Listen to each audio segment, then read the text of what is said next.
Amazing eruption of the Stromboli volcano. This was just today. As you can see, the volcano was erupting suddenly and created this huge fountain of the lava. And what is more interesting is the context of this eruption. This eruption happened in this situation, in this setting. Listen and watch.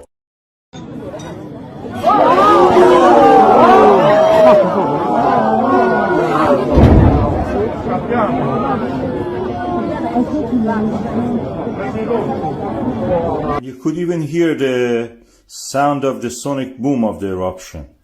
I will play it again for you so you can listen to that right now.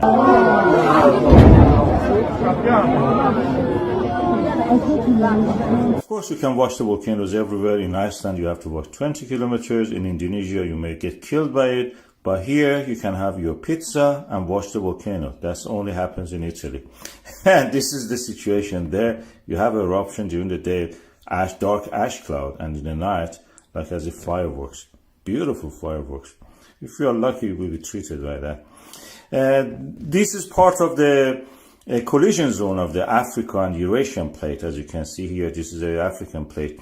And Italy is at the boundary of them. And where this happens, collision happens, one of the plates, this Mediterranean Tethys old plate, undergoes subduction, raises up as a volcano, as a mountain, and this is what you will see. Is a volcano Stromboli, usually erupts up toward the northwest, and this is the Mediterranean Sea. As you can see, the old remnants of the Tethys Ocean, and the resulting is this volcano, which has access to the water, and it creates steam explosions. Very eruptive in that sense.